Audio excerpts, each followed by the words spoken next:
നമസ്കാരം. ആഗോള അയ്യപ്പ സംഗമം നടത്തി ശബരിമല യുവതീ പ്രവേശത്തിൽ നഷ്ടപ്പെട്ട രാഷ്ട്രീയ വിശ്വാസം വീണ്ടെടുക്കാൻ ശ്രമിച്ച CPM-ഉം സർക്കാരും സമാനതകളില്ലാത്ത പ്രതിസന്ധിയിലാണ്. ആഗോള അയ്യപ്പ സംഗമത്തിൽ വിശ്വസിക്കേണ്ടത് ആരുടെ കണക്കുകളെ? കണക്കിലെ ക്രമക്കേടിൽ ഉത്തരവാദി ആര്? ശരിക്കും അയ്യപ്പ സംഗമത്തിൽ ചിലവത്ര എന്ന് സുതാര്യമാവും വരവ് ചെലവ് കണക്കുകൾ?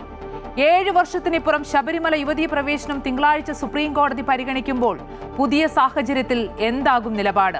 യുവതീ പ്രവേശത്തിൽ പിണറായി സർക്കാരിന്റെ നിലപാടിന് എന്ത് സംഭവിച്ചു എന്നതിനുള്ള ഉത്തരവും പ്രതീക്ഷിക്കാം. വനിതാ മതിൽ ഉയർത്തി നവോത്ഥാനത്തെ വാഴ്ത്തിയ ഇടതുപക്ഷ പ്രസ്ഥാനത്തിന്റെ നിലപാട് രാഷ്ട്രീയ കേരളത്തിൽ ഈ ഘട്ടത്തിൽ ഏറെ നിർണായകം.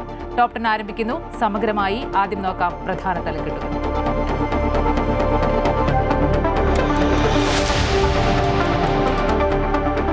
ചൈനയുമായുള്ള നിയന്ത്രണ രേഖയ്ക്കടുത്ത് ഹൈവേയിൽ വിമാനമിറങ്ങി ചരിത്രം സൃഷ്ടിച്ച് പ്രധാനമന്ത്രി നരേന്ദ്രമോദി. വടക്ക് കിഴക്കൻ മേഖലയിലെ ആദ്യ എമർജൻസി ലാൻഡിംഗ് സംവിധാനം അസമിലെ ദിബ്രുഗഡ് ജില്ലയിൽ പ്രധാനമന്ത്രി ഉദ്ഘാടനം ചെയ്തു. തിരഞ്ഞെടുപ്പ് അടുത്ത് നിൽക്കെ 5500 കോടി രൂപയുടെ കേന്ദ്ര പദ്ധതികൾക്കും തുടക്കം. കോൺഗ്രസ് ഭരിച്ചപ്പോൾ സംസ്ഥാനത്ത് നിലനിന്നിരുന്നത് ഭയമെന്ന് മോദി.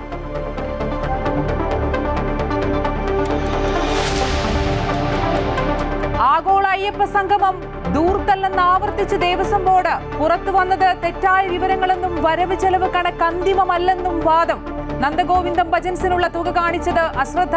ദേവസ്വം ബോർഡ് നൽകിയ പണം തിരിച്ചടച്ചിട്ടുണ്ടെന്നും നിയമസഭയിൽ നൽകിയ മറുപടി ശരിയെന്നും മന്ത്രി VN വാസവൻ. കൊള്ളയിൽ സംസ്ഥാന സർക്കാരിന് പങ്കെന്ന് പ്രതിപക്ഷം.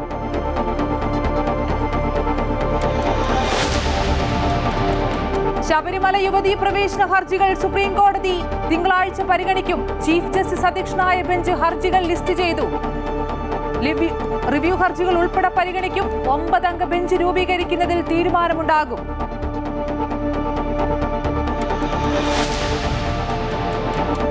സംസ്ഥാനത്തെ പ്രായം കുറഞ്ഞ അവയവദാതാവ് ആലൻ ഷെറിന് സംസ്ഥാന സർക്കാരിന്റെ ആദരം. സംസ്കാരം നാളെ ഔദ്യോഗിക ബഹുമതികളോടെ. ആലിന്റെ അച്ഛനമ്മമാരുടെ തീരുമാനം മഹത്തരമെന്ന് മുഖ്യമന്ത്രി. കരൾ സ്വീകരിച്ച കുഞ്ഞ് നിരീക്ഷണത്തിൽ തുടരുന്നു. മെറ്റബോളിക് ഘടകങ്ങളിൽ പുരോഗതിയെന്ന് ഡോക്ടർമാർ.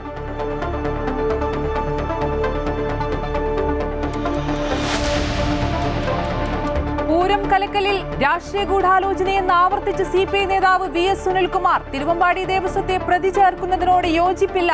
റിപ്പോർട്ട് ആസൂത്രിതമെന്ന് തൃശൂർ DCC അധ്യക്ഷൻ ജോസഫ് ടാജറ്റ്. തിരുവമ്പാടി ദേവസ്വത്തെ കരുവാരിത്തേക്കാൻ ശ്രമമെന്ന് സെക്രട്ടറി K ഗിരീഷ് കുമാർ. പോലീസിന് വീഴ്ചയില്ലെന്ന് DGP.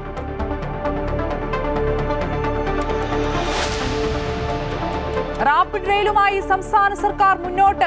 അനുമതി തേടി മുഖ്യമന്ത്രി കേന്ദ്രത്തിന് കത്തയച്ചു. കേന്ദ്ര നഗരകാര്യമന്ത്രിക്ക് കത്തയച്ചത് DPR തയ്യാറാക്കാനുള്ള ഫണ്ട് തേടി.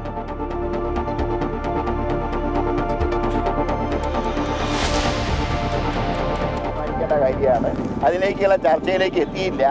ഒരു കാര്യം മാത്രമേ ഉള്ളൂ, K മുരളീധരൻ ഭയന്നോടുന്നവനല്ല. അത്രേ ഞാൻ പറയും. തിരഞ്ഞെടുപ്പിൽ വട്ടിയൂർക്കാവ് മണ്ഡലത്തിൽ മത്സരിക്കാൻ ഉറപ്പിച്ച് K മുരളീധരൻ. നേതൃത്വത്തെ നിലപാട് അറിയിച്ചു. മത്സരിക്കുന്നത് പാർട്ടി തീരുമാനിക്കുമെന്നും ഭയന്നോടുന്നവനല്ലെന്നും K മുരളീധരൻ. റോഷി അഗസ്റ്റിനെ തള്ളാതെ ജോസ് കെ മാണി. റോഷിയുടെ പ്രസ്താവന അച്ചടക്ക ലംഘനമല്ലെന്നും പാലായിൽ മത്സരിച്ചാൽ താൻ ജയിക്കുമോ എന്ന് ജനം തീരുമാനിക്കട്ടെ എന്നും Jose K Mani.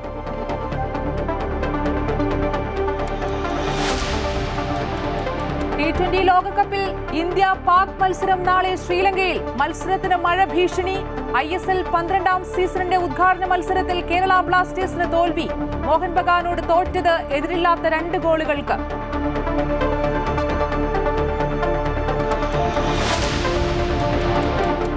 CBSE 12ാം class പരീക്ഷയിൽ പുനർമൂല്യനിർണ്ണയം ഒഴിവാക്കിയേക്കും.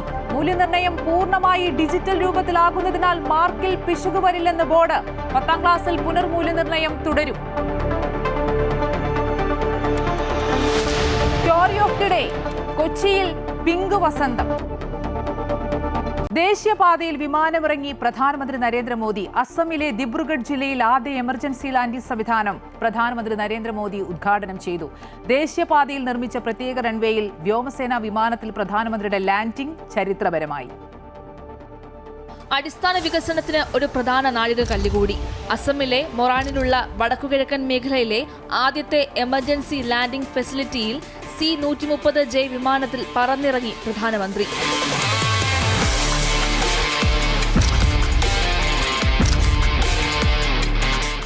കോടി രൂപ ചെലവിലാണ് നിർമ്മാണം. അടിയന്തര ഘട്ടങ്ങളിൽ ഇന്ത്യൻ വ്യോമസേനയുടെ യുദ്ധവിമാനങ്ങൾക്ക് പറന്നുയരാനും ഇറങ്ങാനും കഴിയുന്ന രീതിയിലാണ് റൺവേയുടെ രൂപകൽപ്പന. 40 ടൺ വരെയുള്ള യുദ്ധവിമാനങ്ങളെയും 74 ടൺ ഭാരമുള്ള വലിയ വിമാനങ്ങളെയും വഹിക്കാനുള്ള ശേഷിയുണ്ട്.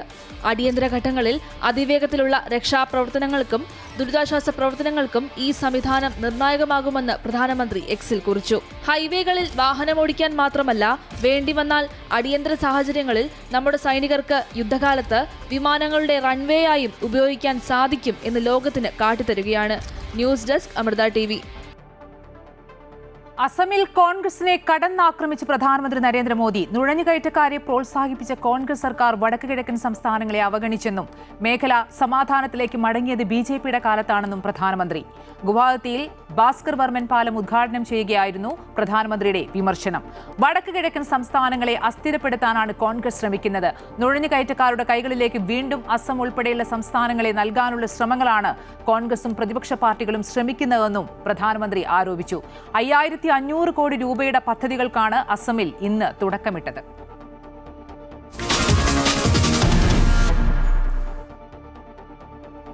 ആഗോള അയ്യപ്പ സംഗമത്തിലെ കണക്കിൽ സംഭവിച്ചതെന്ത്? ആഗോള അയ്യപ്പ സംഗമം ദൂർത്തല്ലെന്ന വാദവുമായി ദേവസ്വം ബോർഡ് രംഗത്ത്. റിപ്പോർട്ടിന്റെ പേരിൽ വാസ്തവമല്ലാത്ത കാര്യങ്ങളാണ് പ്രചരിക്കുന്നത്. നന്ദഗോവിന്ദം ഭജൻസിനുള്ള തുക കാണിച്ചത് പിശകാണെന്നും വരവ് ചെലവ് കണക്കുകൾ അന്തിമമായിട്ടില്ലെന്നും ദേവസ്വം ബോർഡ് വാർത്താക്കുറിപ്പിലൂടെ അറിയിച്ചു. അയ്യപ്പ സംഗമവുമായി ബന്ധപ്പെട്ട് ദേവസ്വം ബോർഡ് റിപ്പോർട്ടിന്റെ അടിസ്ഥാനത്തിൽ സ്പെഷ്യൽ കമ്മീഷണർ കോടതിയിൽ നൽകിയ റിപ്പോർട്ടിലെ വിവരങ്ങൾ സംബന്ധിച്ച് വന്ന പ്രചാരണത്തിലാണ് ദേവസ്വം ബോർഡ് വാർത്താക്കുറിപ്പ് ഇറക്കിയത്. ഗസ്റ്റ് ഹൗസ് നവീകരണത്തിന്റെ ഭാഗമായി തുക വകയിരുത്തിയതിൽ മുഖ്യമന്ത്രിക്ക് കട്ടിൽ വാങ്ങിയതിന് 1 ലക്ഷം രൂപ ചെലവഴിച്ചു എന്ന രീതിയിൽ പ്രചാരണം നടത്തിയത് പ്രതിഷേധാർഹമാണെന്നും നന്ദഗോവിന്ദം ഭജൻസിന് തുക നൽകിയതായി ബോർഡിന്റെ ഓഡിറ്റ് റിപ്പോർട്ടിൽ പറയുന്നത് പിശക് സംഭവിച്ചതാണെന്നും വ്യക്തമാക്കുന്നു. ഇഷാൻ ദേവിന്റെ സംഗീത ആവിഷ്കാരത്തിന് 8 ലക്ഷം രൂപയാണ് റിഹേഴ്സലിനും ഭക്ഷണത്തിനും താമസത്തിനുമടക്കം ചെലവായത്. റിപ്പോർട്ട് കോടതിയിൽ വേഗത്തിൽ സമർപ്പിക്കേണ്ടി വന്നതിനാലാണ് പൊരുത്തക്കേടുകൾ ഉണ്ടായത്. ബില്ലുകളുടെ സുതാര്യത ഉറപ്പാക്കി മാത്രമായിരിക്കും തുടർ നടപടി ഉണ്ടാവുക. വരവ് ചെലവ് കണക്കുകൾ അന്തിമമായിട്ടില്ല. 3 കോടി രൂപ സ്പോൺസർഷിപ്പ് തുകയായി ലഭിച്ചു. അദാനി ഗ്രൂപ്പ് 1 കോടി നൽകാമെന്ന് വാഗ്ദാനം നൽകിയിട്ടുണ്ട്. ശബരിമലയിൽ ദർശനത്തിനെത്തിയ അയ്യപ്പ ഭക്തർക്കും തൊഴിലാളികൾക്കും അയ്യപ്പ സംഗമത്തിനെത്തിയ എല്ലാവർക്കും ഭക്ഷണം നൽകിയിട്ടുണ്ട്. ഈ മാസം 17 ചേരുന്ന ദേവസ്വം ബോർഡ് യോഗത്തിൽ വിഷയം വിശദമായി ചർച്ച ചെയ്ത് ഉചിതമായ തീരുമാനങ്ങൾ കൈക്കൊള്ളുമെന്നും വാർത്താക്കുറിപ്പിൽ വ്യക്തമാക്കുന്നു. റിപ്പോർട്ട് ചർച്ചയായതോടെ സർക്കാർ നിർദ്ദേശപ്രകാരമാണ് ദേവസ്വം ബോർഡിന്റെ ഇപ്പോഴത്തെ വിശദീകരണം എന്നതും വ്യക്തമാണ്. അമൃത ന്യൂസ്, തിരുവനന്തപുരം. ആഗോള അയ്യപ്പ സംഗമത്തിന് ദേവസ്വം ബോർഡിന് നൽകിയ പണം തിരിച്ചടച്ചിട്ടുണ്ടെന്ന് മന്ത്രി VN വാസവൻ. ഇത് സംബന്ധിച്ച് നിയമസഭയിൽ പറഞ്ഞ ശരിയായ കാര്യങ്ങൾ തന്നെയാണ്. രമേശ് ചെന്നിത്തലയും KC വേണുഗോപാലും അടക്കമുള്ളവർ നടത്തുന്ന പ്രസ്താവനകളിൽ പൊതുജനങ്ങളോട് മാപ്പ് പറയേണ്ടി വരും. അയ്യപ്പ സംഗമം നടന്നതുകൊണ്ടാണ് കള്ളത്തരങ്ങളെല്ലാം പുറത്തു വന്നതെന്നും VN വാസവൻ കോട്ടയത്ത് പറഞ്ഞു. വായ്പ എടുത്തിരുന്നു, അഡ്വാൻസ് കൊടുത്തിരുന്നു. ആ അഡ്വാൻസ് 17/10/2025 തിരിച്ചു കിട്ടിയിട്ടുണ്ട് എന്ന് ബോർഡ് എഴുതി ആധികാരികമായി തന്നിരിക്കുന്നു. അതാണ് മറുപടി പറഞ്ഞത്. അതില്ല എന്ന് നിഷേധിച്ച് വർത്തമാനം പറഞ്ഞവരൊക്കെ നാളെ പൊതുജനങ്ങളോട് മാപ്പ് പറയണം. കാരണം ഇത് കോടതിയിലും രേഖപ്പെടുത്തിയിട്ടുണ്ട്, ബോർഡിലുമുണ്ട്. നിങ്ങൾക്കും പോയി പരിശോധിക്കാം. ഇതിലൊരു കൺഫ്യൂഷനും ഇല്ല. ഈ കാര്യം ഞങ്ങൾ നേരത്തെ പറഞ്ഞല്ലോ. ഇപ്പം പോറ്റിയെ കയറ്റിയവർക്കാണ് ഈ വിഷയങ്ങളൊന്നും പോറ്റിയെ ബന്ധപ്പെടാതെ നടത്തിയപ്പോൾ ഉണ്ടായ വിഷമം. അപ്പോൾ പോറ്റിയെ കയറ്റിയവർക്ക് ഇപ്പോൾ കുറേശ്ശെ വിഷമങ്ങൾ വന്നു തുടങ്ങിയിട്ടുണ്ട്. ഇനി അയ്യപ്പ സംഗമവുമായി ബന്ധപ്പെട്ട് പുറത്തുവന്ന കണക്ക് ശരിയല്ലെന്നും ഇപ്പോൾ പുറത്തുവന്നത് എസ്റ്റിമേറ്റ് മാത്രമാണെന്നും CPM. ഞങ്ങളുടെ മടിയിൽ കനമില്ല. ഇപ്പോൾ പുറത്തുവരുന്ന വിവരങ്ങൾ ജനങ്ങളെ പറ്റിക്കാനുള്ള പുകമറ മാത്രമാണെന്നും CPM സംസ്ഥാന സെക്രട്ടറി MV ഗോവിന്ദൻ പൊന്നാനിയിൽ പറഞ്ഞു. ഈ കണക്കുകളൊന്നും കൊടുത്ത കണക്കല്ല, കൃത്യമായ കണക്കല്ല. അത് എസ്റ്റിമേറ്റ് ആണ്. അതിനുശേഷമുള്ള കണക്ക് പറയുന്നുണ്ട്. ആ കണക്ക് വരട്ടെ, എന്നിട്ട് നമുക്ക് ചർച്ച ചെയ്യാം. എന്തിനാ ഇത്ര മനോരമകളുടെ വെപ്രാളം കാണിക്കേണ്ട കാര്യം? അവർക്ക് രാഷ്ട്രീയമായ കാര്യമാണ്.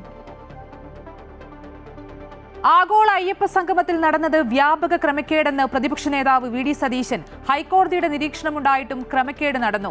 ആഗോള അയ്യപ്പ സംഗമത്തിന്റെ പേരിൽ രാഷ്ട്രീയ മുതലെടുപ്പ് നടത്തിയവരെ ഇപ്പോൾ കാണാനില്ല. കൊള്ളയിൽ സംസ്ഥാന സർക്കാരിന് പങ്കുണ്ടെന്നും VD സതീശൻ വ്യക്തമാക്കി. കോടികളാണ് ആഗോള അയ്യപ്പ സംഗമത്തിന്റെ പേരിൽ കൊള്ളയടിച്ചത്. അതിന് കണക്ക് പറഞ്ഞേ മതിയാവൂ. ആരാണ് അതിന് ഉത്തരവാദിയെങ്കിലും നിയമത്തിന്റെ മുന്നിൽ കൊണ്ടുവന്നേ മതിയാവൂ. ഈ കൊള്ള തുടരുകയാണ്. 2019 കൊള്ള നടത്തി, 2024 കൊള്ള നടത്താൻ ശ്രമിച്ചു. അതിൻ്റെ തുടർച്ചയായിട്ട് ഇപ്പോൾ ഇത്രയും വലിയ ഒരു വിഷയമുണ്ടായി കേരളം മുഴുവൻ നിൽക്കുന്ന സമയത്താണ് ഈ ആഗോള അയ്യപ്പ സംഗമത്തിൻ്റെ പേരിൽ നടത്തിയ തട്ടിപ്പ്. അത് ഗൗരവതരമായി അന്വേഷിക്കണം. സർക്കാരിന് അതിന് ശബരിമല സ്വർണ്ണക്കൊള്ളയിലെ SIT അന്വേഷണം അന്തിമഘട്ടത്തിലാണെന്ന് സംസ്ഥാന പോലീസ് മേധാവി റവാഡ ചന്ദ്രശേഖർ. അന്വേഷണത്തിൽ ഹൈക്കോടതിക്ക് തൃപ്തിയുണ്ടെന്നും DGP പറഞ്ഞു. ഇല്ല, അതിൻ്റെ അന്വേഷണത്തിൻ്റെ ചുമതല നല്ലപോലെ ചെയ്യുന്നുണ്ട്. മറ്റേ SIT നന്നായിട്ട് ചെയ്യുന്നുണ്ട്. അതിൻ്റെ മേൽനോട്ടം അറിയാം, ബഹുമാനപ്പെട്ട ഹൈക്കോടതിയുടെ നേതൃത്വം നടക്കുന്നതാണ്. അവരുടെ സാറ്റിസ്ഫാക്ഷൻ വ്യക്തം ചെയ്തിട്ടുണ്ട് അതിലേക്ക്. ശബരിമല സ്വർണ്ണക്കൊള്ള കേസുമായി ബന്ധപ്പെട്ട് സന്നിധാനത്തെ സ്വർണ്ണപ്പാളികളിൽ നിന്ന് അന്വേഷണ സംഘം ശേഖരിച്ചത് വലിയ ഭാഗങ്ങൾ. ഇതോടെ ദ്വാരപാലക ശില്പത്തിന്റെ കൈയുടെ ഭാഗത്ത് വലിയ വിടവ് രൂപപ്പെട്ടു. തന്ത്രിയുടെ അനുവാദം വാങ്ങിയതിനു ശേഷമാണ് SIT പാളികൾ പുനഃസ്ഥാപിച്ചത്. എന്നാൽ പാളികൾ ഈ രൂപത്തിൽ ദീർഘകാലം വെക്കാൻ കഴിയില്ലെന്നാണ് തന്ത്രിയുടെ നിലപാട്. അംഗഭംഗം വന്നെങ്കിലും തൽക്കാലം സ്ഥാപിക്കാമെന്നും മുറിച്ചുമാറ്റിയ ഭാഗങ്ങളിലെ വിടവ് എന്ത് ചെയ്യണമെന്ന് ദേവസ്വം ബോർഡ് തീരുമാനിക്കുമെന്നും തന്ത്രി പറയുന്നു. വിശദ പരിശോധനയ്ക്ക് വലിയ ഭാഗങ്ങൾ മുറിച്ചെടുക്കാതെ വഴിയില്ലെന്ന നിലപാടിലായിരുന്നു അന്വേഷണ സംഘം. മുറിച്ചെടുത്ത സാമ്പിളുകൾ ഫോറൻസിക് പരിശോധനയ്ക്ക് അയക്കാൻ തിങ്കളാഴ്ച കൊല്ലം കോടതിയിൽ നൽകും.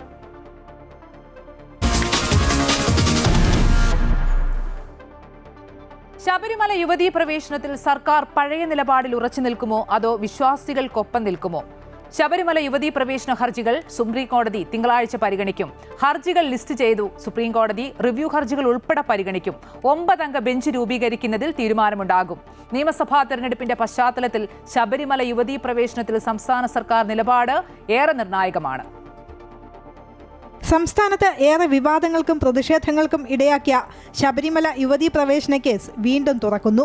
ശബരിമലയിൽ യുവതികൾക്ക് പ്രവേശനം അനുവദിക്കുന്ന വിധി പുനഃപരിശോധിക്കണമെന്നാവശ്യപ്പെട്ട് നൽകിയ ഹർജികളാണ് പരിഗണിക്കുന്നത്. 44ാമത്തെ കേസായിട്ടായിരിക്കും ചീഫ് ജസ്റ്റിസ് സൂര്യകാന്ത് അധ്യക്ഷനായ 3 അംഗ ബെഞ്ച് കേസ് പരിഗണിക്കുക. 9 അംഗ ബെഞ്ച് രൂപീകരിക്കുന്നതിലും തീരുമാനമുണ്ടാകും. 2019 യുവതീ പ്രവേശനവുമായി ബന്ധപ്പെട്ട വിഷയം അവസാനമായി സുപ്രീംകോടതി പരിഗണിച്ചത്. അന്ന് കേസ് പരിഗണിച്ചപ്പോൾ ഉണ്ടായിരുന്ന ജഡ്ജിമാരിൽ അവശേഷിക്കുന്ന ഏകയാളാണ് ഇപ്പോഴത്തെ ചീഫ് ജസ്റ്റിസ് സൂര്യകാന്ത്. നേരത്തെ യുവതീ പ്രവേശനത്തിന് അനുകൂലമായിരുന്നു സംസ്ഥാന സർക്കാർ. എന്നാൽ നിലവിലെ സാഹചര്യത്തിൽ എന്ത് നിലപാടായിരിക്കും കോടതിയെ അറിയിക്കുക എന്നാണ് എല്ലാവരും ഉറ്റുനോക്കുന്നത്. News desk, Amrita news.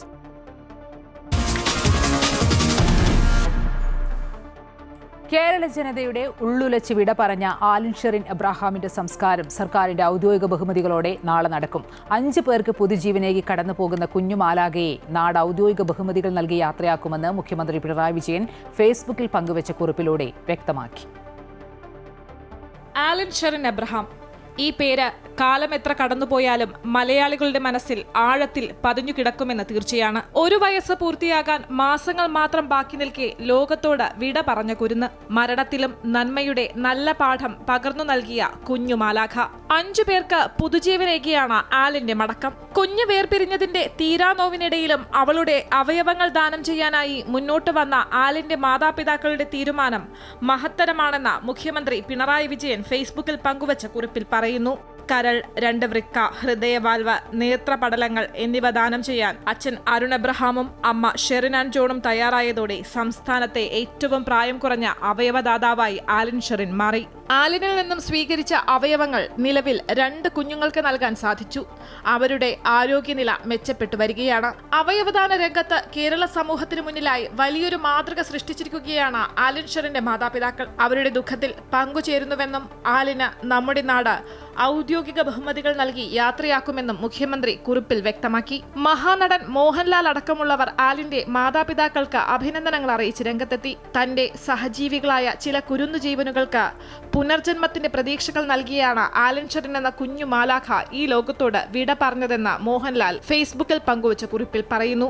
ഈ ലോകം മനോഹരമായി നിലനിൽക്കുന്നത് തന്നെ ഇതുപോലെയുള്ള നിസ്വാർത്ഥ സ്നേഹങ്ങളുടെ നിറവെളിച്ചം കൊണ്ടാണെന്നും അദ്ദേഹം പറയുന്നു. മറ്റു കുട്ടികളുടെ ജീവൻ കൂടി മുന്നിൽ കണ്ട മാതാപിതാക്കളായ അരുണും ഷെറിനും എടുത്ത തീരുമാനം എല്ലാ മനുഷ്യർക്കുമുള്ള സന്ദേശമാണെന്ന് പ്രതിപക്ഷ നേതാവ് VD സതീശനും വ്യക്തമാക്കി. അമൃത ന്യൂസ്, തിരുവനന്തപുരം.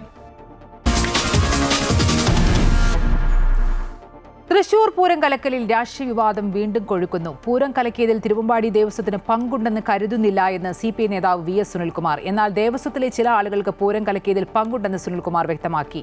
അതേസമയം CPM BJP ഒത്തുകളിയുടെ ഭാഗമാണ് ക്രൈംബ്രാഞ്ച് റിപ്പോർട്ടെന്ന് DCC അധ്യക്ഷൻ ജോസഫ് ടാജറ്റ് ആരോപിച്ചു. പൂരം കലക്കലുണ്ടായത് പോലീസിന്റെ തെറ്റായ പെരുമാറ്റം മൂലമെന്ന് തിരുവമ്പാടി ദേവസ്വം സെക്രട്ടറി K ഗിരീഷ് കുമാറും പ്രതികരിച്ചു. തൃശൂർ പൂരം കലക്കിയതിൽ തിരുവമ്പാടി ദേവസ്വത്തിനാണ് ഉത്തരവാദിത്തമെന്ന ക്രൈംബ്രാഞ്ച് റിപ്പോർട്ട് തള്ളുകയാണ് തൃശൂരിലെ രാഷ്ട്രീയ നേതൃത്വങ്ങൾ. തിരുവമ്പാടി ദേവസ്വം ബോർഡ് പൂരം കലക്കുമെന്ന് പ്രതീക്ഷിക്കുന്നില്ലെന്നും എന്നാൽ ബോർഡിലെ ചില ആളുകൾ രാഷ്ട്രീയ ലക്ഷ്യം വെച്ച് പൂരം അലങ്കോലപ്പെടുത്തിയെന്നും VS സുനിൽകുമാർ പറഞ്ഞു. ആ രാഷ്ട്രീയ ഗൂഢാലോചന നടത്തിയിട്ടുള്ളത് ഇതിൻ്റെ ഈ പൂരം അലങ്കോലപ്പെടുത്തുന്നതിലൂടെ അതിൻ്റെ രാഷ്ട്രീയമായ ലാഭം കൊയ്തിട്ടുള്ള ആ പ്രസ്ഥാനവും അതുമായി ബന്ധപ്പെട്ട ആളുകൾക്കാണ്. അതേസമയം പൂരം കലക്കിയത് പോലീസും ജില്ലാ ഭരണകൂടവും ചേർന്നാണെന്ന് ആവർത്തിക്കുകയാണ് തൃശൂർ DCC പ്രസിഡന്റ് ജോസഫ് ടാജറ്റ്. കോൺഗ്രസിന്റെ രാഷ്ട്രീയ ആരോപണം CPM BJP ബാന്ധവം ചൂണ്ടിക്കാട്ടിയാണ്. പൂരത്തെ വിവാദമാക്കി നേട്ടം കൊയ്യാൻ BJPക്ക് CPM അവസരമുണ്ടാക്കി കൊടുക്കുകയാണെന്നാണ് ഞങ്ങൾക്ക് ഈ കാര്യത്തെക്കുറിച്ച് പറയാനുള്ളത്. പൂരം കലക്കലുണ്ടായത് പോലീസിന്റെ തെറ്റായ പെരുമാറ്റം മൂലമാണെന്ന് തിരുവമ്പാടി ദേവസ്വം സെക്രട്ടറി K ഗിരീഷ് കുമാറും പറഞ്ഞു.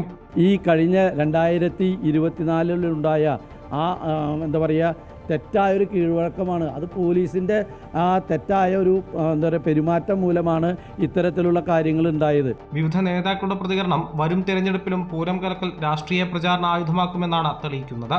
അമൃത ന്യൂസ്, തൃശൂർ. തൃശൂർ പൂരം കലക്കലിൽ പോലീസിന് വീഴ്ചയുണ്ടായിട്ടില്ലെന്ന് സംസ്ഥാന പോലീസ് മേധാവി റവാഡ ചന്ദ്രശേഖർ. തിരുവമ്പാടി ദേവസ്വത്തിനെതിരായ അന്വേഷണ റിപ്പോർട്ടിനെക്കുറിച്ച് തനിക്ക് അറിയില്ലെന്നും അദ്ദേഹം പറഞ്ഞു. ഈ തൃശ്ശൂർ പൂരത്തിൽ പോലീസിന് വീഴ്ചയൊന്നും ഉണ്ടായില്ല എന്ന് ക്രൈംബ്രാഞ്ച് DGPയുടെ അന്വേഷണ റിപ്പോർട്ട് വന്നു എന്ന് പറയുന്നത് പോലീസിന് പ്രശ്നം ഉണ്ടായിട്ടില്ല എന്ന്. പോലീസ് നന്നായിട്ട് നടത്തുന്നില്ല തൃശ്ശൂർ പൂരം. കഴിഞ്ഞ അന്ന് പ്രശ്നം ഉണ്ടായി, ഇഷ്യൂ ഉണ്ടായ സമയം ഉണ്ടായിരുന്നു, അതിനെക്കുറിച്ച് അന്വേഷണം നടത്തിയിരുന്നു. അപ്പോൾ ആ അന്വേഷണത്തിൽ ഈ പോലീസിന് വീഴ്ച ഉണ്ടായിട്ടില്ല എന്നുള്ളതാണ് കണ്ടെത്തൽ എന്ന് പറയുന്നത്. ഓക്കെ, അപ്പോൾ അങ്ങനെ തന്നെയാണ് പോലീസിന്റെ വിലയിരുത്തൽ. പോലീസിന്റെ ഭാഗത്ത് അങ്ങനെയാണ്. പോലീസ് സൂപ്പർ നമുക്ക് എൻ്റെ അറിവ് പ്രകാരം അതുപോലെ തന്നെയാണ്. ഒരു അന്വേഷണ റിപ്പോർട്ടിൽ തിരുവമ്പാടി പൂരം കലക്കിയതിന്റെ ഉത്തരവാദിത്തം തിരുവമ്പാടി ദേവസ്വത്തിനാണെന്ന ക്രൈംബ്രാഞ്ച് റിപ്പോർട്ട് സർക്കാരിന്റെയും പോലീസിന്റെയും മുഖം രക്ഷിക്കാനുള്ള ശ്രമം മാത്രമാണെന്ന് ഹിന്ദു ഐക്യവേദി സംസ്ഥാന പ്രസിഡന്റ് RV ബാബു. അയ്യപ്പ സംഗമത്തിന്റെ ക്രമക്കേടുകൾ പുറത്തു വന്നതിനെ തുടർന്ന് ജനശ്രദ്ധ തിരിച്ചുവിടാനുള്ള തന്ത്രപരമായ നീക്കമാണ് ഇപ്പോൾ ഈ റിപ്പോർട്ട് നൽകാനുള്ള കാരണം. പൂരാഘോഷ നടത്തിപ്പ് പിടിച്ചെടുക്കാനുള്ള കൊച്ചിൻ ദേവസ്വം ബോർഡിന്റെ ആസൂത്രിത നീക്കമാണ് പൂരം കലക്കലിൽ കലാശിച്ചതെന്നും അദ്ദേഹം പറഞ്ഞു. തൃശൂർ പൂരം കലക്കിയത് തിരുവമ്പാടി ദേവസ്വമാണ് എന്ന ക്രൈംബ്രാഞ്ചിൻ്റെ കണ്ടെത്തൽ അങ്ങേറ്റം പരിഹാസ്യമായ കണ്ടെത്തലാണ്. ഇത് സർക്കാരിൻ്റെ മുഖം രക്ഷിക്കാൻ വേണ്ടിയിട്ടുള്ള ഒരു ശ്രമമാണ്. സർക്കാരിൻ്റെ മാത്രമല്ല, പോലീസിൻ്റെയും കൊച്ചിൻ ദേവസ്വം ബോർഡിൻ്റെയും മുഖം രക്ഷിക്കാനുള്ള ആസൂത്രിതമായൊരു ശ്രമമാണ്. ഈ റിപ്പോർട്ട് ഇപ്പോൾ പുറത്തു വരാൻ കാരണം ഇപ്പോൾ അയ്യപ്പ സംഗമം, അതിൻ്റെ ക്രമക്കേടുകൾ, ശബരിമലയെ സന്നിധാനത്ത് നടന്ന കൊള്ള, ഇങ്ങനെയുള്ള പ്രശ്നങ്ങൾ സർക്കാരിനെ അങ്ങേയറ്റം പ്രതിസന്ധിയിലാക്കിയിട്ടുണ്ട്.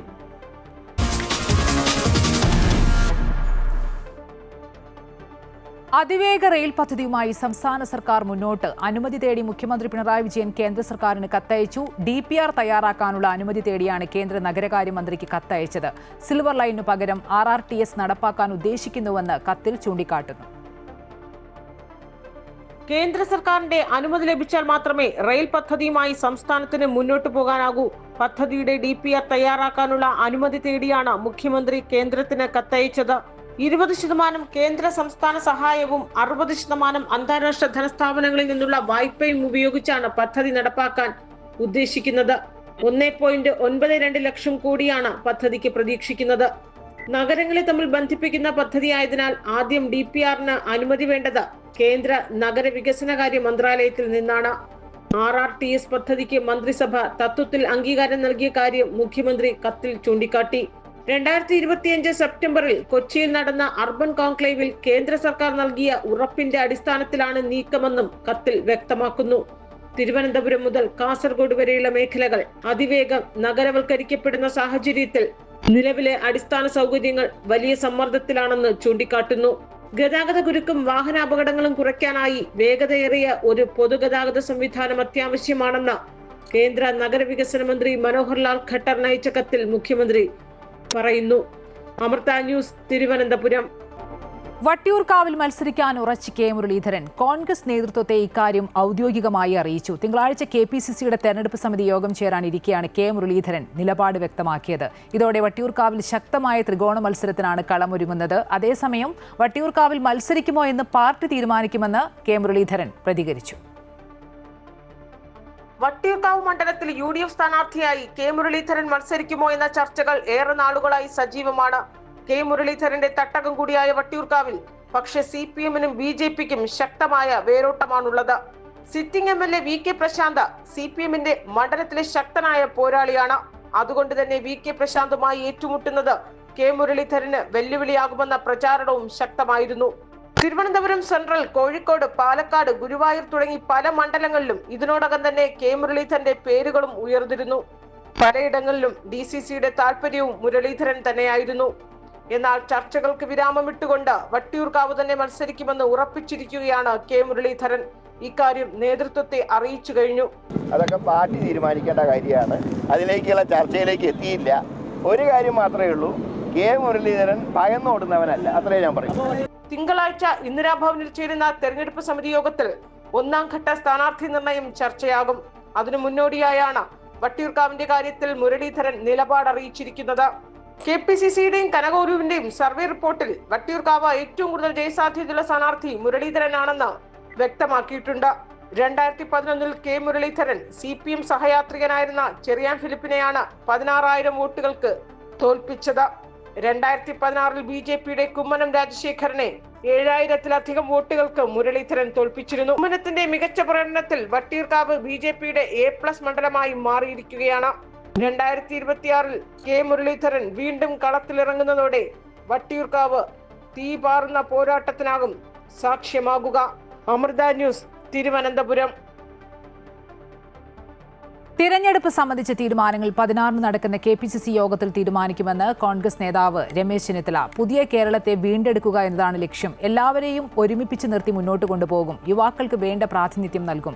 MP-മാരുടെ കാര്യത്തിൽ തീരുമാനമെടുക്കുക ഹൈക്കമാൻഡാണെന്നും അദ്ദേഹം വ്യക്തമാക്കി. ആധുനിക കാലഘട്ടത്തിലെ പ്രചരണ തന്ത്രങ്ങളും സമീപനങ്ങളും ഉൾക്കൊണ്ടുകൊണ്ട് ഇത്തവണത്തെ UDF-ന്റെ പ്രചരണ തന്ത്രം വിജയിപ്പിക്കാൻ ഉള്ള നടപടികളാണ് ഞങ്ങൾ സ്വീകരിക്കുന്നത്. 16-ാം തീയതി രാവിലെ 10 മണിക്ക് യോഗം KPCC ഓഫീസിൽ ചേരുന്നുണ്ട്. ഞങ്ങളുടെ ദൗത്യം കേരളത്തിൽ എല്ലാ പാർട്ടി നേതാക്കളെയും പ്രവർത്തകരെയും ഒന്നിപ്പിക്കുക എന്നുള്ളതാണ്. പാലാ മണ്ഡലത്തിലെ സ്ഥാനാർത്ഥിത്വവുമായി ബന്ധപ്പെട്ട മന്ത്രി റോഷി അഗസ്റ്റിന്റെ പ്രസ്താവന അച്ചടക്ക ലംഘനമല്ലെന്ന് ജോസ് കെ മാണി. റോഷിക്ക് അഭിപ്രായം പറയാൻ സ്വാതന്ത്ര്യമുണ്ട്. പാലായിൽ താൻ മത്സരിച്ചാൽ ജയിക്കുമോ എന്നത് ജനം തീരുമാനിക്കട്ടെയെന്നും ജോസ് കെ മാണി വ്യക്തമാക്കി. നിയമസഭാ തെരഞ്ഞെടുപ്പിൽ പാലാ സീറ്റിനെ സംബന്ധിച്ച മന്ത്രി റോഷി അഗസ്റ്റിന്റെ പ്രഖ്യാപനത്തിൽ നിലപാട് ആവർത്തിച്ചിരിക്കുകയാണ് Kerala Congress M chairman Jose K Mani. Roshi പറഞ്ഞത് തനിക്ക് സന്തോഷമുണ്ടാക്കിയെന്നും അത് അച്ചടക്ക ലംഘനമല്ലെന്നും ജോസ് കെ മാണി ചൂണ്ടിക്കാട്ടി. റോഷി മൈക്ക് തട്ടിപ്പറിച്ചതല്ലെന്നും അദ്ദേഹം കൂട്ടിച്ചേർത്തു. മൈക്ക് ഒരിക്കലും തട്ടിപ്പറിച്ചില്ല. എൻ്റെ ബോഡി ലാംഗ്വേജ് എടുത്ത് നോക്കിക്കും. ഞാൻ ചുമ്മാ നോക്കി തട്ടിപ്പറിച്ചു. ഞാൻ ചിരിച്ചുകൊണ്ടിരിക്കുന്നു. അദ്ദേഹം പറഞ്ഞു അങ്ങോട്ടും ഇങ്ങോട്ടും സഹോദര തുല്യമാണ് പറയും. അത് പറഞ്ഞോട്ടെ, അതിന് സ്വാതന്ത്ര്യം ഞാൻ അദ്ദേഹത്തിന് കൊടുത്തിട്ടുണ്ട്. ഞാൻ പറഞ്ഞു അതിനകത്ത് നിങ്ങൾ എന്ത് വിചാരിച്ചാലും അതിലൊന്നും ഒരു ക്ലീൻ പൊത്താൻ പോകുന്നില്ല. കീഴ്വഴക്കങ്ങൾ ലംഘിച്ചുകൊണ്ടുള്ള റോഷി അഗസ്റ്റിന്റെ പ്രസ്താവനയോട് പാർട്ടിക്കുള്ളിൽ തന്നെ പലർക്കും അനിഷ്ടമുണ്ട്. എന്നാൽ സംസ്ഥാനത്തെ LDF മുന്നേറ്റം തിരിച്ചറിഞ്ഞ് മുന്നണിക്കും പാർട്ടിക്കുമെതിരെ സംഘടിത നീക്കം നടക്കുന്നുവെന്ന് ജോസ് കെ മാണി ആരോപിച്ചു. ഈ ജാഥയുടെ അതിന്റെ ശോഭ കെടുത്തുവാനുള്ള ഒരു ശ്രമം പലപ്പോഴും നടന്നിട്ടുണ്ട്. അതിന് തന്നെ ഒരു ടീം, ഒരു കോമൺ പെയ്ഡ് പ്ലാറ്റ്ഫോംസ് രൂപം കൊടുത്തിരിക്കുകയാണ്. ജോസ് കെ മാണി പാലായിൽ തന്നെ മത്സരിക്കുമെന്നായിരുന്നു റോഷി അഗസ്റ്റിൻ കഴിഞ്ഞ ദിവസം വീണ്ടും ആവർത്തിച്ചത്. LDF മധ്യമേഖല വികസന മുന്നേറ്റ ജാഥ അടിമാലിയിൽ എത്തിയപ്പോഴായിരുന്നു പാർട്ടി ചെയർമാനായ ജോസ് കെ മാണി പാലായിൽ മത്സരിക്കുമെന്ന് റോഷി പറഞ്ഞത്. അമൃത ന്യൂസ്, കൊച്ചി. പാലായിൽ താൻ മത്സരിക്കണമെന്നാണ് റോഷി അഗസ്റ്റിൻ പറഞ്ഞതെന്ന് Kerala Congress M chairman Jose K Mani. താൻ മത്സരിക്കരുത് എന്നല്ല റോഷി പറഞ്ഞത്, പാർട്ടിക്കകത്ത് കുഴപ്പമുണ്ട് എന്ന് വരുത്തി തീർക്കാൻ ചിലർ ശ്രമിച്ചുവെന്നും ജോസ് കെ മാണി പറഞ്ഞു. LDF വികസന മുന്നേറ്റ ജാഥയുടെ എറണാകുളം ജില്ലയിലെ സമാപന പരിപാടിയിൽ സംസാരിക്കുകയായിരുന്നു അദ്ദേഹം. ജാഥയുടെ ശോഭ കെടുത്താൻ പല രീതിയിൽ ശ്രമിച്ചു. വരാൻ പോകുന്ന തെരഞ്ഞെടുപ്പിൽ ഇടതുപക്ഷ ജനാധിപത്യ മുന്നണി വലിയ വിജയം നേടുമെന്നും ജോസ് കെ മാണി അഭിപ്രായപ്പെട്ടു. പാർട്ടിക്കകത്ത് എന്തോ ഒരു കുഴപ്പമുണ്ട് എന്നുള്ള രീതിയിൽ ഒരു നരേറ്റീവ് കൊണ്ടെത്തിച്ചു. എന്താണ് അദ്ദേഹം പറഞ്ഞത്? അദ്ദേഹം പറഞ്ഞത് പാലായി ജോസ് കെ മാണി മത്സരിക്കും. ജോസ് കെ മാണി മത്സരിക്കരുതെന്നല്ല പറഞ്ഞത്. ഇവിടെ ഹരിപ്പാടില് രമേശ് ചെന്നിത്തലയും അതോടൊപ്പം തന്നെ VD സതീശൻ പറവൂരും മത്സരിക്കും എന്ന് പറഞ്ഞാൽ ആർക്കെങ്കിലും ഒരു വിഷമമുണ്ടോ? ഒരു വിഷമവുമില്ല. ജോസ് കെ മാണി മത്സരിക്കും എന്ന് പറയുമ്പോൾ വിഷമമായി.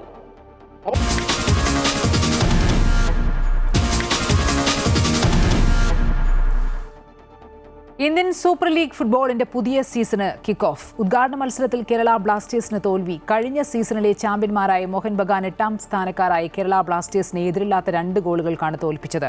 കൊൽക്കത്ത സാൾട്ട് ലേക്ക് സ്റ്റേഡിയത്തിൽ നടന്ന മത്സരത്തിൽ ജെയ്മി മക്ലാരൻ, ടോം ആൽഡ്രഡ് എന്നിവരാണ് മോഹൻ ബഗാനു വേണ്ടി ഗോളുകൾ നേടിയത്. Can you feel that? Dreams on backs with the crest held high. One more ball and we touch the sky. T20 ലോകകപ്പിൽ നാളെ ഇന്ത്യ-പാക് മത്സരം. കൊളംബോയിലെ പ്രേമദാസ സ്റ്റേഡിയത്തിലാണ് മത്സരം. മത്സരത്തിന് മഴ ഭീഷണിയുണ്ട്. ആകാശം മേഘാവൃതമായിരിക്കുമെന്നും ഇടിമിന്നലോട് കൂടിയ മഴയ്ക്ക് സാധ്യതയുണ്ടെന്നും പ്രവചിക്കപ്പെടുന്നു. അതേസമയം വയറിനുണ്ടായ അസ്വസ്ഥതകളിൽ നിന്ന് പൂർണ്ണമായും മോചിതനായിട്ടില്ലാത്ത ഓപ്പണർ അഭിഷേക് ശർമ്മ നിർണായക മത്സരത്തിൽ കളിക്കാൻ സാധ്യതയില്ലെന്നതാണ് റിപ്പോർട്ട്. ഇഷാൻ കിഷൻ, സഞ്ജു സാംസൺ സഖ്യം ഇന്നിംഗ്സ് ഓപ്പൺ ചെയ്തേക്കും. ലോകകപ്പിൽ ഇതുവരെ കളിച്ച 2 മത്സരങ്ങളിലും വിജയിച്ചാണ് ഇരു ടീമുകളും എത്തുന്നത്. നിലവിൽ പോയിന്റ് പട്ടികയിൽ ഇന്ത്യയും പാകിസ്ഥാനും 4 പോയിന്റുകളുമായി ഒപ്പത്തിനൊപ്പമാണെങ്കിലും മികച്ച നെറ്റ് റൺ റേറ്റിന്റെ കാര്യത്തിൽ ഇന്ത്യ ഒന്നാമതാണ്.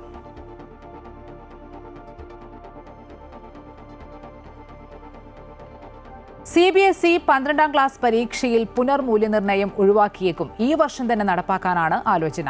മൂല്യനിർണ്ണയം പൂർണ്ണമായി ഡിജിറ്റൽ രൂപത്തിലാകുന്നതിനാൽ കുറ്റമറ്റതാകും എന്നാണ് ബോർഡിന്റെ വിലയിരുത്തൽ. ഓൺ സ്ക്രീൻ മാർക്കിംഗ് രീതിയിൽ ഉത്തരക്കടലാസുകൾ കമ്പ്യൂട്ടർ സ്ക്രീനിലൂടെ ഡിജിറ്റലായി മൂല്യനിർണ്ണയം നടത്തുന്ന രീതിയാണ് ആലോചിക്കുന്നത്. അധ്യാപകർ കമ്പ്യൂട്ടറിലൂടെ മാർക്ക് രേഖപ്പെടുത്തുന്ന ഈ സംവിധാനം പരീക്ഷകളിൽ മാർക്ക് കൂട്ടുന്നതിലെ പിഴവുകൾ ഒഴിവാക്കാനും വേഗത്തിലുള്ള മൂല്യനിർണ്ണയത്തിനും സഹായിക്കും. മാർക്കുകൾ കൂട്ടുന്നതിലോ അപ്ലോഡ് ചെയ്യുന്നതിലോ ഉണ്ടാകുന്ന മനുഷ്യസഹജമായ പിഴവുകൾ ഇതിലൂടെ പൂർണ്ണമായും ഒഴിവാക്കാൻ സാധിക്കുമെന്നും ഇതോടെ പുനർമൂല്യനിർണ്ണയത്തിന്റെ ആവശ്യം തന്നെ ഇല്ലാതാകുമെന്നുമാണ് അധികൃതർ കണക്കുകൂട്ടുന്നത്. ഡിജിറ്റൽ രീതിയാകുന്നതോടെ മൂല്യനിർണ്ണയം കൂടുതൽ സുതാര്യമാകുന്നതോടൊപ്പം പരീക്ഷാഫലം മുൻവർഷത്തേക്കാൾ വേഗത്തിൽ പ്രസിദ്ധീകരിക്കാനും സാധിക്കും. ഫെബ്രുവരി 17 ആരംഭിക്കുന്ന പരീക്ഷാ കാലയളവിൽ തന്നെ പുതിയ രീതി പ്രാബല്യത്തിൽ കൊണ്ടുവരാനാണ് CBSE ലക്ഷ്യമിടുന്നത്.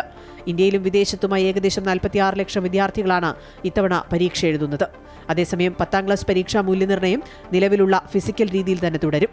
അതിനാൽ 10ാം ക്ലാസ് വിദ്യാർത്ഥികൾക്ക് മാർക്ക് വെരിഫിക്കേഷനും പുനർമൂല്യനിർണ്ണയത്തിന് അപേക്ഷിക്കാനുള്ള സൗകര്യവും ലഭിക്കും. News desk Amrita TV. ചലച്ചിത്ര അക്കാദമി ചെയർമാൻ സ്ഥാനത്ത് നിന്ന് നീക്കിയതിൽ വീണ്ടും അതൃപ്തി പരസ്യമാക്കി പ്രേംകുമാർ. തന്നോട് കാട്ടിയത് അനീതിയാണെന്നും സാമാന്യ മര്യാദ പോലും ഉണ്ടായില്ലെന്നും അദ്ദേഹം വിമർശിച്ചു. ചലച്ചിത്ര അക്കാദമി ഭാരവാഹിത്വത്തിൽ വന്ന മാറ്റം പ്രേംകുമാറിന്റെ നിലപാടുകളുടെയോ അഭിപ്രായ പ്രകടനങ്ങളുടെയോ അടിസ്ഥാനത്തിലല്ലെന്നും സാംസ്കാരിക വകുപ്പ് മന്ത്രി സജി ചെറിയാൻ വ്യക്തമാക്കി.